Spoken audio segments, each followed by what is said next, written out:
Amado auditorio, muy buenas noches, bienvenidos a una mesa de análisis político y esta semana, por supuesto, tenemos un programa especial porque vamos a profundizar de un tema que es de mucha efervescencia como un detonante económico, pero también político. Y vaya, pues primero vamos a empezar con nuestros invitados, los analistas en política, que son Alejandro Sánchez Mezquita. ¿Cómo estás? Muy buenas noches. A ustedes, muy buenas noches. Tenemos un invitado de honor. Gracias, buenas noches. Daniel Barqués, buenas noches. Muy buenas noches, muchas gracias por recibirnos. Y el día de hoy nos honra con su presencia el coordinador de proyectos estratégicos en el gobierno del estado de Yucatán, Dafne López Martínez. Bienvenido, gracias por aceptar la invitación. Muchas gracias, Toño, a ti al contrario por la invitación. Daniel, Alex, muchas gracias por compartirme. El honor es mío, mi querido amigo, gracias, estar aquí con ustedes. Gracias, Toño, gracias a todo el auditorio. Bienvenido, gracias por estar con nosotros. Pues abramos fuego. Daniel, ¿quieres comenzar platicando sobre este proyecto emblemático de gobierno? Sí, bueno, lo interesante aquí es que los proyectos estratégicos los lleva una persona que no empezó ayer. Muchos podrán decir, bueno, hay poca experiencia. No la hay, es una persona joven, pero es una persona joven que ha pasado, bueno, toda su vida viviendo dentro del ámbito político, con un papá que fue regidor del ayuntamiento, que fue diputado, que fue delegado del ISSSTE. Y pues bueno, aquí estamos hablando de alguien que ha sido diputado local, que ha sido director del DIF estatal, por lo tanto conoce los temas sociales y las necesidades de las familias yucatecas. Y también tenemos que ha sido director de Cultur, por lo tanto él conoce la importancia del turismo, la importancia de los proyectos estratégicos y de la necesidad de atraer inversiones hacia el estado de Yucatán. Hoy encabeza una dirección, prácticamente es una secretaría o una supersecretaría, dirían algunos, para todo lo que refiere a lo que pueda ser de beneficio para el Yucatán, no solo de los últimos 4 o 5 años, sino es un proyecto a mediano y posiblemente a largo plazo. En ese contexto, ¿qué es lo que le importa a Yucatán en este momento y qué es lo que pasa por sus manos? Gracias por el currículum y las flores, querido Daniel. Pues sí, como dices, traemos ya algo de experiencia en el ámbito político y lo que estamos tratando de hacer, de acuerdo a las instrucciones que nos ha dado nuestro gobernador Joaquín Díaz Mena, es poner todo el ímpetu y todo el talento por delante para sacar los principales proyectos estratégicos del renacimiento maya, que es el eslogan y la visión que tiene el gobernador, no solo para estos 6 años, sino para los siguientes años para el estado de Yucatán. Y bueno, yo no creo que sea una gran secretaría o una supersecretaría, Daniel. Lo que me toca desde el despacho del gobernador es coordinar muchos talentos y muchos esfuerzos de manera transversal en el gobierno del estado y principalmente con todos aquellos que tienen que ver con infraestructura y economía. Me toca trabajar con los directores generales, con los secretarios que traen a su cargo y tienen la responsabilidad de estas áreas, de estos sectores. Y dentro de los proyectos, sin duda alguna, el principal proyecto de nuestro gobernador Joaquín Díaz es la ampliación y modernización del puerto, porque de allá se deriva y se detona a corto, a mediano y a largo plazo esta visión del renacimiento maya, que a veces es difícil que el ciudadano entienda y se dé cuenta qué beneficio puede tener el ampliar y modernizar un puerto si yo vivo, por ejemplo, en Canacín, o estoy en Tizimín, o estoy en Humán.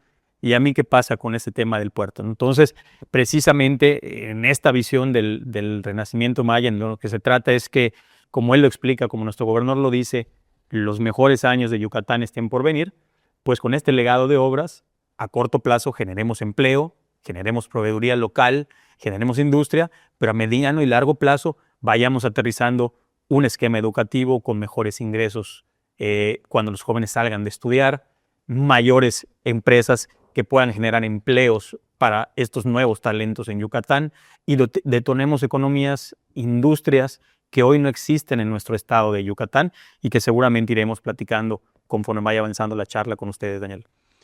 Alejandro. Pues yo estuve presente y déjenme decirles que realizamos un viaje a invitación del gobernador del estado, don Joaquín Díaz Mena. Estuvimos en la draga y en esa draga pues pudimos observar esta alta tecnología, Dafne, que hay precisamente para realizar este entorno, este dragado. La gente quiere conocer cuál es a detalle esta importancia, de dónde a dónde, qué inversión del Estado hay, y sabemos que también hay una coparticipación con el gobierno federal en inversión. Pero me queda claro en un segundo punto, Dafne, detallar la importancia, por qué turismo, por qué economía, qué detona todo este proyecto. Gracias, Alex. Si quieres, nos vamos primero a la parte técnica Okay. del proyecto. El proyecto es un proyecto que tiene 3 etapas. La primera etapa la estamos concluyendo ya. Prácticamente hemos terminado ya la parte del gobierno del estado, que involucró dragar más de 1.400.000 metros cúbicos, 1.411.000 por ahí está en las últimas batimetrías que están revisando la Secretaría de Marina, el proyecto de la primera etapa de dragado del puerto.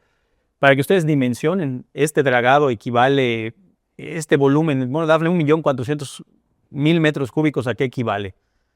Son cerca de 500 piscinas olímpicas, ¿no? Si quisiéramos rellenar piscinas olímpicas, 500, 460 piscinas olímpicas se llenarían con este dragado. Una piscina olímpica mide 50 metros de largo, 25 de ancho, 2 de profundidad, más o menos.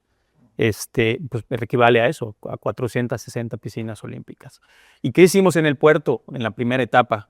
La primera etapa consistió en dragar todo el canal de navegación, los 8 kilómetros del canal de navegación, desde lo más norte hasta llegar al puerto, son 8 kilómetros de largo de ese canal de navegación, y ampliarlo de 150 metros a 180 metros de ancho, y bajar la profundidad de 9,75 a 13,30 metros de profundidad, para tener un puerto con un calado que estimamos que va a estar, de acuerdo a las pruebas y a los datos técnicos, en un calado superior a los 11 metros. Esperamos que tener un calado de 11,50. ¿Y cuál es la diferencia técnica para los amigos que a lo mejor no saben qué es un calado y cuál es la profundidad? La profundidad es la profundidad hasta topar con el fondo marino, de hecho, 13,30. Pero un barco tiene que tener una precaución para navegar, para no aporrearse precisamente o no encallar en el fondo marino, que se le llama el calado. Entonces el calado y la profundidad tienen una diferencia más o menos de 2 metros, 1,5 metros de profundidad. Por eso estamos dragando hasta 13 metros con 30 centímetros para llegar a un calado de más o menos 11,50 metros de profundidad. Esa es la primera etapa del puerto, la estamos concluyendo ya, estamos a un 99% de avance. ¿Qué sigue ahora? Estamos entregando la obra en conjunto con la ACIPONA del Puerto de Progreso, que es quien administra y opera el Puerto de Progreso, a las áreas correspondientes de la Secretaría de Marina. Está por arrancarse la segunda etapa del puerto, que es una etapa en donde el concesionario de la terminal de cruceros, la empresa que tiene a su cargo la concesión de la terminal de cruceros donde atracan los cruceros hoy, tiene que dragar ciertas áreas que le corresponden a ellos para que ya desde este año puedan entrar barcos de pasajeros, comúnmente denominados cruceros turísticos, a esta terminal de cruceros mucho más grandes. Hoy recibimos cruceros de 3.000, 2.500, 3.500 pasajeros. Cuando termine esta segunda etapa, el barco podrá entrar ya un barco clase Oasis, que son los más grandes que hay en el mundo antes de los Icons que acaban de salir, el Icon of the Seas. La clase anterior, que es la más grande del mundo, la clase Oasis, 6.000 pasajeros, más de 6.000 pasajeros. E imagínense la derrama que puede esto detonar. No el doble. Hoy tenemos capacidad para que al mismo tiempo hayan 2 barcos estacionados o atracados en esa terminal de cruceros. Y si cada barco lleva 2.500, 3.000 pasajeros, estamos hablando de 5 o 6.000 pasajeros. Bueno, pues duplicaremos esa capacidad al poder tener la clase Oasis ya atracada en la terminal de cruceros. Imagínense 2 Oasis de 6.000 pasajeros, nos vamos a 12.000 pasajeros, ¿no? Y con eso la derrama económica para el Puerto de Progreso, para los tours que toman los turistas que se bajan a hacer otros recorridos, para visitar Mérida, para visitar Chichén Itzá, las zonas cercanas a la zona conurbana del municipio de Mérida, los cenotes de la zona del anillo de cenotes. En fin, solo con lograr esta segunda etapa ya tenemos beneficios inmediatos en el proyecto del puerto. Y esta etapa tomará aproximadamente 3 meses, es decir, es una etapa muy rápida porque son dragados relativamente pequeños que necesita esta empresa para que ya los barcos atraquen desde este año en la terminal de cruceros. y nos arrancaremos con la tercera etapa de manera conjunta. Esta tercera etapa ya le corresponderá a la Secretaría de Marina a través de la Cipona del Puerto de Progreso, en donde consistirá en dragar toda la parte interior del puerto, ya desde prácticamente la llegada después del canal de navegación entrando al puerto, toda la parte sur, toda la parte interna del puerto y la construcción de las 2 plataformas nuevas. 2 plataformas de 40 hectáreas cada una que triplicarán la capacidad de superficie portuaria o reserva portuaria que hoy existe. Hoy tenemos 34 hectáreas más o menos en el Puerto de Progreso, en la terminal remota, la que le conocemos hoy. Pasaremos a 114 hectáreas en total con estas 2 nuevas plataformas, de 34 a 114 hectáreas. Y Dafne, ¿y esto qué permitirá? De entrada, todo puerto, mientras más reserva portuaria tenga, es mejor, porque le permite a un puerto planear y crecer a largo plazo. Pero bueno, ¿cuál es la visión? ¿Dejarlas ahí sin hacerse nada y que el puerto crezca? Por supuesto que no. La visión es detonar nuevas líneas de negocio en el Puerto de Progreso, nuevas terminales en el Puerto de Progreso, y a la par del proyecto de infraestructura que es con las diversas áreas del gobierno federal y del gobierno del estado, estamos trabajando precisamente en la planeación portuaria a corto, mediano y largo plazo y en la atracción de inversión. Una cosa es decir, ¿cuál es la visión compartida que tenemos gobierno federal y gobierno del estado para estas 2 nuevas plataformas? Y otra cosa es, ¿quién trae el interés de invertir en esta nueva visión de líneas de negocio y terminales? Y estamos en 3 carreteras trabajando, en la parte de infraestructura, en la parte de planeación y en la parte de atracción de inversión al mismo tiempo, para dar los resultados que nos ha pedido el gobernador en el menor corto tiempo posible. Pero yo me refería también, Dafne, a cuáles otros beneficios. Hoy el impacto es turismo. ¿Qué otros beneficios? Porque la gente dice, ¿cuál es ese beneficio? Como tú mencionabas, ¿va a traer dinero a quiénes? Estamos hablando de qué tipo de economía va a detonar esto. Granos, petróleo, no sé, ¿qué otro tipo? Te cuento, en esta nueva visión que traemos de planeación del puerto, que es una visión compartida con el gobierno federal, hay que decir también muy claro que la rectoría y la administración y la planeación del puerto le corresponde al gobierno federal, le corresponde a la Cipona del Puerto de Progreso. Por eso desde el día 1 firmamos un convenio de colaboración con la Secretaría de Marina y la Cipona del Puerto de Progreso para poder trabajar en todo este gran proyecto de la ampliación y modernización del puerto. Y en específico, contestando a tu pregunta, Alex, imagínate con estas nuevas plataformas. Una posibilidad es tener una segunda terminal de cruceros. Seguimos hablando de turismo. Poder tener al mismo tiempo ya no 2 barcos atracados, sino 4 o 5 barcos atracados al mismo tiempo y que puedan triplicar la capacidad de pasajeros. Me quedo en esto y ahorita sigo ampliando la expresión. El año pasado, cuando estuvo el gobernador en una gira de trabajo muy rápida pero muy importante en Florida, donde nos reunimos con la Federación de Empresas Navieras dedicadas a cruceros, con todas las empresas de cruceros principales del mundo, hubo un gran interés en el Puerto de Progreso y la respuesta siempre fue, o la duda siempre fue, oye, ¿y esta vez iban a hacer el Puerto de Progreso? Llevan 12 años viniendo a Miami diciéndonos funcionarios, gobernadores, alcaldes de Progreso, inversionistas que van a hacer la ampliación del Puerto de Progreso y pues nada más no pasa. La verdad es que ya lo vemos como hasta cuento. Y cuando el gobernador llega y les muestra la draga que tú viste, Alex, y les dice, ya empezamos, y aquí está el canal de navegación, y este es el proyecto para el Puerto de Progreso, y queremos hacerlo en tanto tiempo, la respuesta fue unánime, porque además no fueron todos al mismo tiempo, sino fue cada empresa por separado, pero la respuesta fue unánime, oye, me interesa Progreso.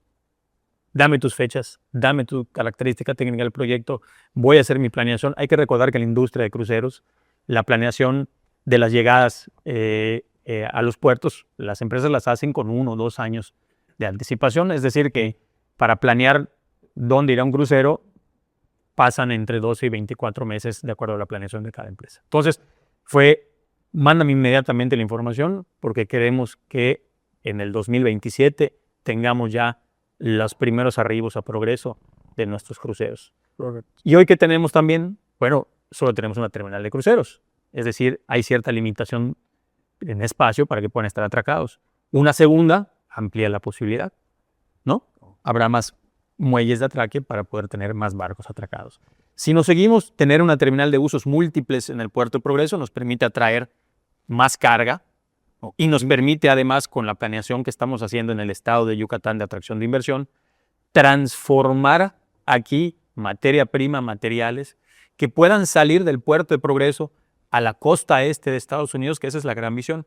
Hay que entender que nuestro puerto es la frontera más cercana a la costa este de Estados Unidos. Y nadie lo ve como frontera. Entonces, oye, la frontera pues, es Chetumal con Centroamérica o el norte del país con Norteamérica, pero Progreso por mar es la frontera más cercana a la costa este de Estados Unidos y a la península de Florida.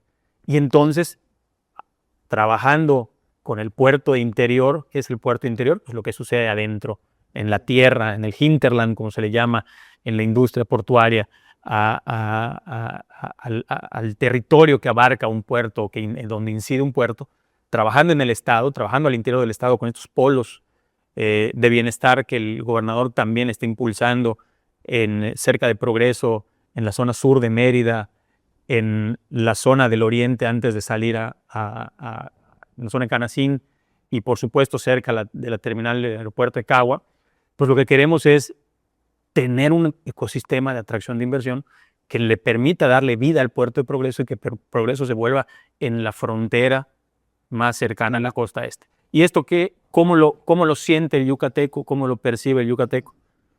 Pues en empleos mejores pagados, en derrama económica, en que en las tiendas, al haber más industria y al haber más economía, pueda haber gente yendo al supermercado o yendo a algún lugar a comprar un servicio, un producto, porque tendrá más dinero en la bolsa. ¿Qué tenemos que hacer en este renacimiento maya que habla el gobernador? Acercar las brechas sociales, acercar las brechas económicas. No puede ser que haya gente muy rica y sigamos teniendo gente muy pobre. Y todos sabemos que en Yucatán tenemos una tasa de desempleo baja, pero también tenemos una brecha en el nivel de sueldo que contra otros estados del país. Claro. En Yucatán el nivel salarial es más bajo que en otros estados del país. Bueno, tenemos que trabajar en eso. ¿Y cómo puedes trabajar en eso? En generando industria, en generando economías que hoy no existen y en generando un ecosistema educativo en donde los jóvenes, en donde nuestros talentos, en donde los chavos puedan tener carreras más al área técnica, un área especializada, que a lo mejor al área en donde me tocó a mí, que fue ser abogado, que es un servicio, y en donde quizás ya somos muchos, y en donde nos cuesta tener un ingreso fijo alto. Pero un ingeniero bien capacitado, un técnico especialista en una materia bien capacitado, seguramente tendrá las posibilidades de tener mejores ingresos para él y para su familia. Perfecto. Caballeros, permítanme hacer una pausa comercial y regresamos para seguir platicando. Estamos con Dafne López Martínez, coordinador de proyectos estratégicos del Gobierno del Estado de Yucatán. Volvemos.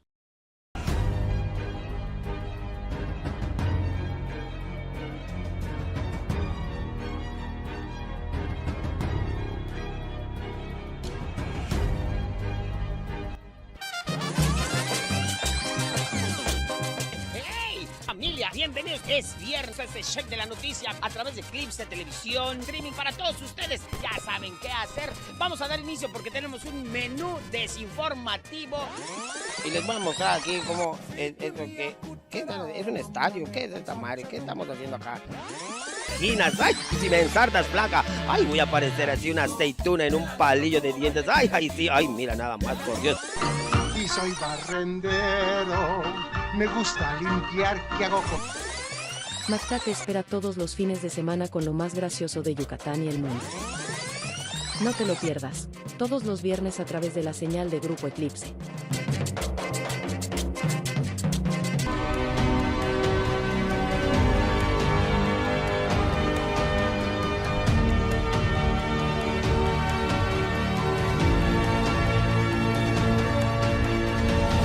Muy amables por continuar con nosotros en esta mesa de análisis político, derecho de réplica. Como le hemos comentado, tenemos el día de hoy un invitado especial, al coordinador de proyectos estratégicos del Gobierno del Estado de Yucatán, Dafne López Martínez. Antes de ir a pausa, Daniel, ibas a preguntar algo. Sí, bueno, no es secreto, soy de Progreso. Hay inquietud realmente. Bueno, ha ocurrido, siempre a veces se ve un crecimiento hacia lo macro y luego hacia lo micro. ¿Qué pasa? La economía física habla de que lo que me importa es lo que está en el bolsillo de la gente de la calle. Entonces, ¿y qué beneficia todo esto? Que sin duda es un gran beneficio para Yucatán, pero ¿en qué le beneficia esto a la persona común que vive en la calle 35, en la calle 37, ahí en Progreso, pegado a la Ciénega? Para los próximos años, y hablamos también de Chuxulú Puerto, de Chuburná, de Chelem, también está el caso del entronque del Tren Maya, a lo mejor yo quiero platicar también de este tema. Sí. El caso de Sierra Papacal, que también está muy interesante porque ellos también están aportando agua que va hacia zonas como Chuburná, como Chelem, que ante un crecimiento de este tipo van a tener que hacer allí algunos ajustes. Platiquemos un poquito de lo micro. ¿En qué le beneficia al yucateco común, ya no a las grandes empresas navieras? ¿En qué le beneficia esto? Le hablamos de progreso, Daniel, y precisamente que tú como progreseño, tu corazón también está por allá, y que andamos trabajando también muy de la mano con el Ayuntamiento de Progreso, hay que decirlo también. Te pongo ejemplos. ¿Qué no nos puede pasar? Lo que no puede pasar es que sigamos haciendo obras sin una mayor planeación. Me voy a referir a un caso específico, al viaducto nuevo que pasa por encima de ciertas calles de Progreso y llega con la Cipona al puerto de Progreso. Oye, qué bueno que se logró eliminar la carga por la ciudad o gran parte de la carga por la ciudad. Pero cuando se hace una obra sin planeación y sin visión, empiezan a tener daños colaterales o problemas colaterales. Correcto. De entrada encarecimos la logística del puerto de Progreso. Ya le metimos una cuota a una parte del transporte. Es decir, la carga que transite hacia el puerto de Progreso ya tiene un costo mayor. Los graneros tendrán que pagar una cuota, los de combustibles tendrán que pagar una cuota, y eso hace que el flete sea más caro. ¿Y qué sucede? El puerto se vuelve menos competitivo. ¿Y qué sucede? Entonces a lo mejor la carga deja de salir de Progreso y se sale para Veracruz por ruedas o para otro lado. Y en el puerto de Progreso, hablando en lo micro, pues tenemos vecinos molestos, tenemos vecinos con problemas reales de vialidades y de tránsito. Y lo que estamos haciendo con este proyecto, en esta visión macro, pero en esta visión micro, es también en pensar en qué beneficios le podemos dar al puerto de Progreso. El gobernador, como ustedes se enteraron en sus redes sociales, tuvo una reunión la semana pasada con el secretario de Marina, en donde precisamente hablaban eso. Oye, en esta obra que vamos a hacer grandísima de infraestructura, tenemos que generarle un componente de infraestructura social al puerto de Progreso. Es decir, tenemos que destinarle dinero para obras que sean en beneficio de los progreseños. Pongámonos de acuerdo con el alcalde de Progreso, hagamos una relación de cuáles son las principales obras que necesita la gente en Progreso y pongámoslas en marcha. Se hablaba de un nuevo cárcamo de agua potable para abastecer Chelem, Chuburná y probablemente el puerto de Progreso, que hoy no tiene agua potable. Hoy el agua potable que tiene es por pipas, mejor dicho.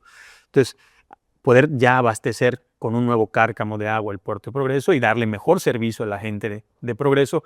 Y si nos vamos a mediano plazo, por eso la insistencia del gobernador en explorar y agotar todas las posibilidades de contar con un astillero en el puerto de Progreso, que muchos dicen que es un sueño o que no es real o que estaba dado por perdido. A ver, lo primero que hizo el gobernador cuando entró a su cargo y que algunos le criticaron es irse a Trieste a ver qué había sucedido con los astilleros que estaban y que existían desde mucho tiempo de esta empresa italiana que trae el interés de invertir y cómo había cambiado el entorno del sitio. Y es brutal lo que vio el gobernador. Es brutal cómo a partir de la industria naval mecánica que hay en esa región de Italia, se detonó toda una economía de una región.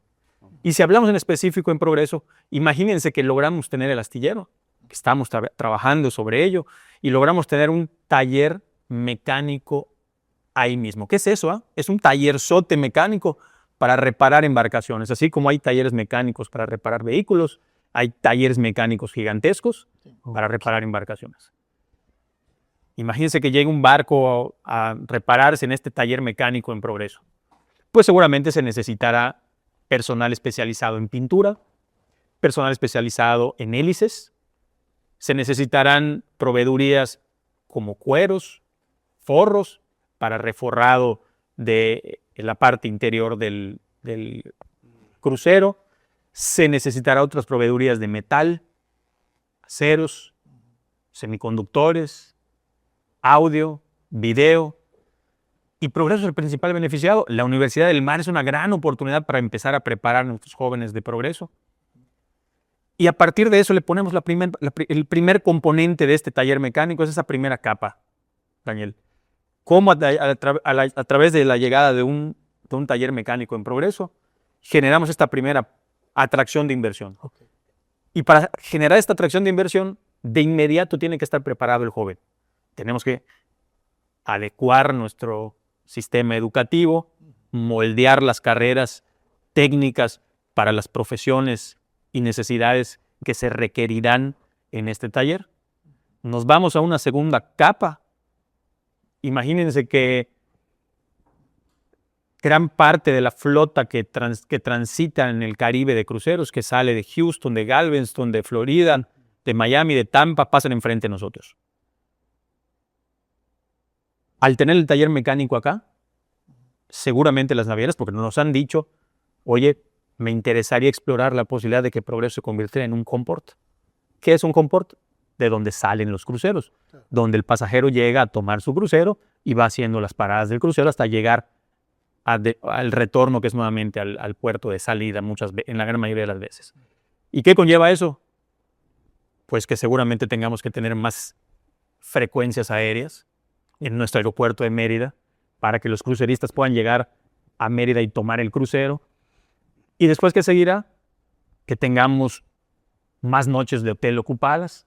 El turista tendrá que llegar por lo menos una noche antes a pernoctar a Mérida o a alguna zona de Yucatán para después subirse a su crucero. Y ojalá que puedan llegar 2 o 3 noches antes, con la promoción turística que se hace de Yucatán, a conocer el destino primero y después embarcarse al crucero, como sucede muchas veces. ¿Y qué permitirá eso? Restaurantes, taxis, prestadores de servicios, guías, turoperadores. Se multiplicarán seguramente y generarán una derrama económica importantísima en el Estado. Por eso no es quitar el dedo en el renglón y a pesar de las críticas y lo que nos digan, seguimos insistiendo y seguimos teniendo reuniones importantes a efecto de lograr transformar la realidad de Yucatán, no en una visión cortoplacista, sino sí sembrar la semilla de inmediato, sí dar los resultados de inmediato, pero con una visión del renacimiento maya a largo plazo también. Estamos hablando que, bueno, ya nos diste esta explicación, Dafne, de toda esta conectividad, de todo este proceso productivo o de detonación de la economía de la gente, del que vive, como dice Daniel, en la calle 35, pero también el que vive en Mérida, en la calle en Valladolid y todo este entorno. Pero vamos a hablar de tierra ahora. El Tren Maya es otro proyecto muy importante que también enlaza estos proyectos que detonan la economía en Yucatán. Hablemos del tren, Alex, como bien dices, que es otro de los pilares del renacimiento maya, el nuevo ramal de carga que irá o que se está construyendo del sur de Mérida o de Humán, saliendo de la estación de carga de Pochila, hasta atravesar Junumaucu, comisarías de Mérida como Sierra Papacal y llegar a la terminal de carga del Puerto de Progreso, que está justamente a un lado del polo de bienestar del Puerto de Progreso. Voy a aprovechar a hacer un paréntesis aprovechando el tema del tren, Alex, para comentarte que ambas obras, la del puerto y la del tren, son las más avanzadas en el país.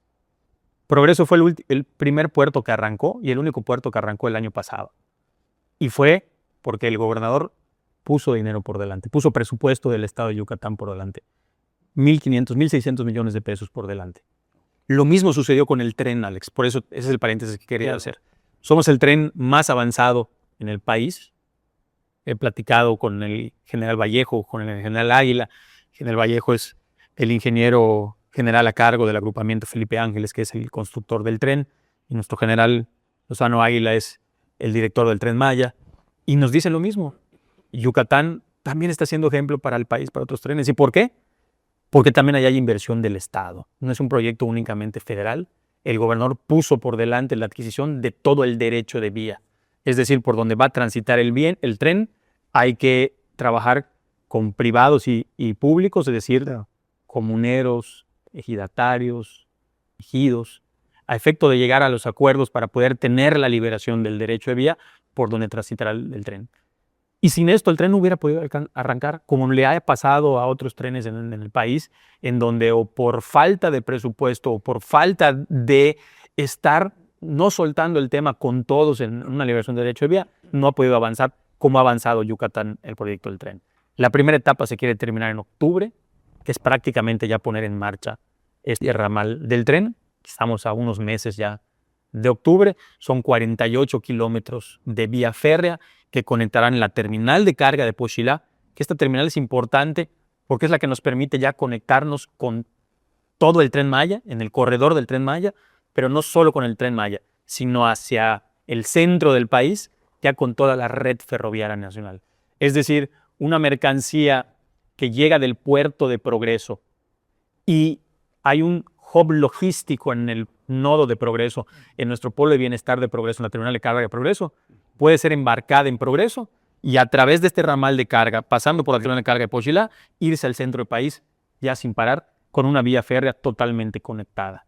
Y viceversa, aquel nodo industrial de Pochilá, a lo largo de esta terminal de carga, las industrias que se puedan establecer allá y el corredor que hoy existe que va de Humán a Mérida, sobre la carretera Mérida, Humán o Humán a Mérida, que prácticamente termina frente al aeropuerto de Mérida, donde está una cementera, que ya también producen productos, aceros y otros productos más, podrán embarcar directamente sus mercancías y llevarlas a la terminal de carga y Progreso para ser embarcadas al mundo o bien hacia el centro del país para irse a otras partes del país u otros puertos. Perfecto. Permítame hacer la última pausa comercial. Regresamos en esta mesa de análisis político. Volvemos.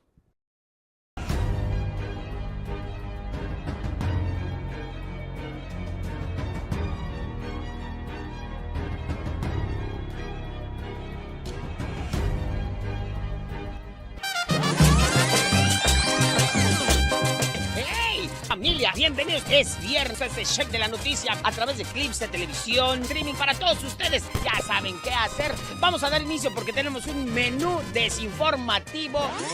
Y les voy a mostrar aquí cómo es un estadio. ¿Qué es esta madre? ¿Qué estamos haciendo acá? Ginas, ay, si me ensartas placa, ay, voy a parecer así una aceituna en un palillo de dientes, ay, sí, ay, mira nada más, por Dios. Y soy barrendero, me gusta limpiar, ¿qué hago con...? Macta te espera todos los fines de semana con lo más gracioso de Yucatán y el mundo. No te lo pierdas, todos los viernes a través de la señal de Grupo Eclipse.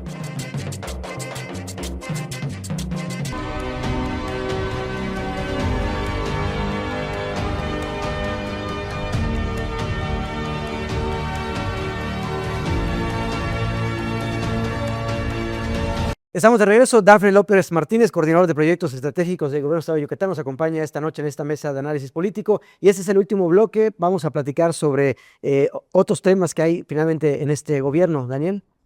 Bueno, sin tratar de politizar los temas económicos, creo que hay de repente algunas resistencias que han ido encontrando ustedes, lo vimos en el tema del Congreso del Estado, o algunos que prefieren ver solo números y no entender el contexto general, andan pidiendo anexos que están ahí en un link, ya los hemos checado.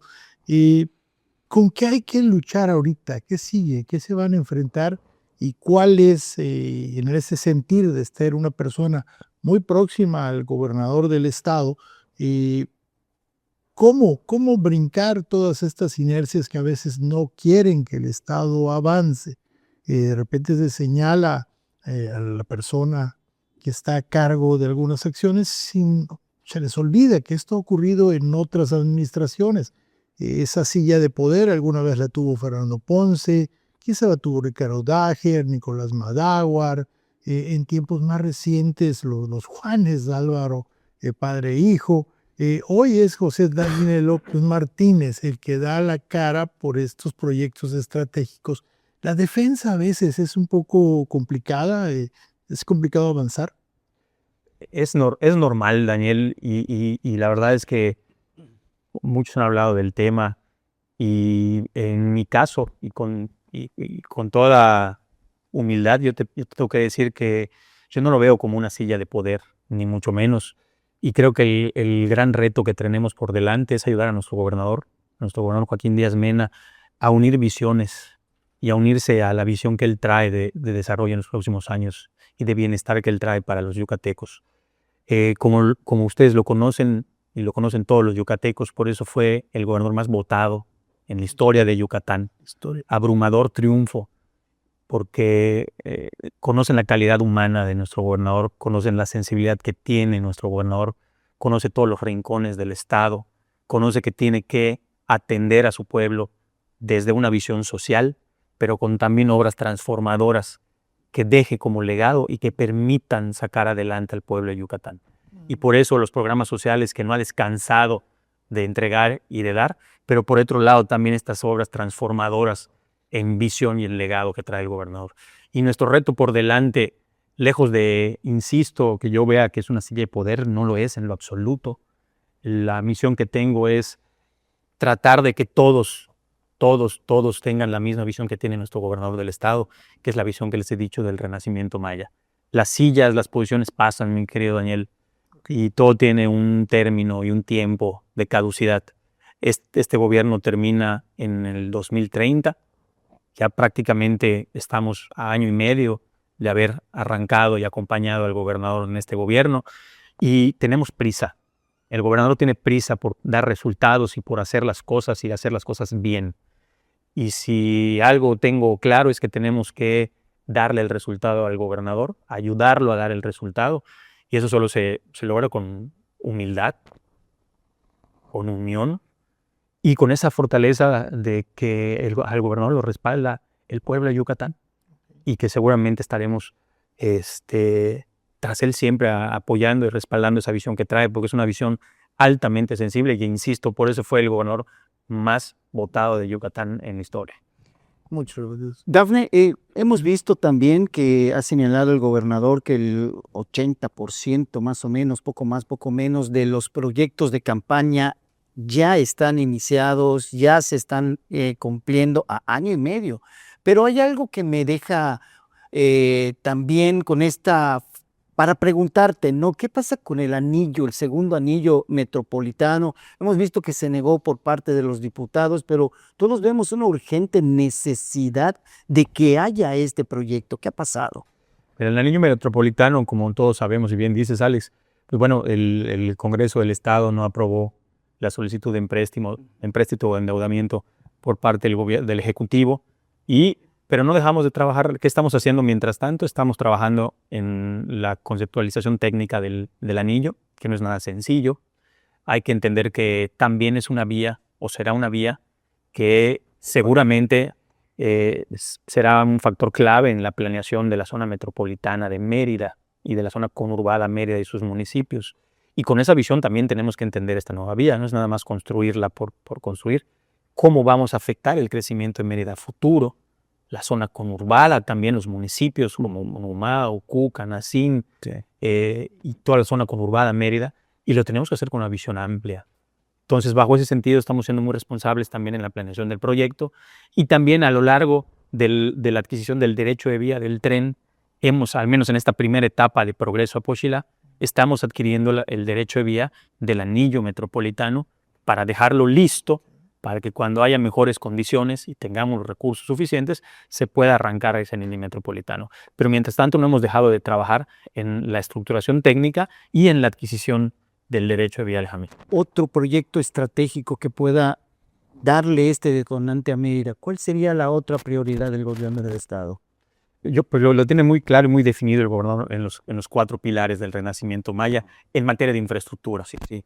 Sin duda es el puerto, el tren, el anillo y los polos de atracción de inversión, que nosotros al interior le llamamos coloquialmente el polo norte y el polo sur, porque uno está al norte de Mérida y el otro está al sur de Mérida, uno en Pochilá, como hemos dicho, y uno en Progreso. Eso creemos que puede generar un ecosistema importante para toda la zona metropolitana de Mérida, tanto a nivel educativo como a nivel económico. Y por supuesto, aunque no es del ámbito estatal, tenemos que colaborar en la planeación del crecimiento de Mérida. Mérida está creciendo a pasos agigantados y desde el gobierno del Estado, con las atribuciones que le corresponda al gobierno del Estado, seguramente tenemos que dar ese acompañamiento a la visión de planeación de Mérida. Hay retos importantes en basura, energía, vialidades, que en el ámbito del Ejecutivo del Estatal, el gobernador está atendiendo con sus funcionarios y con las respectivas secretarías y dependencias.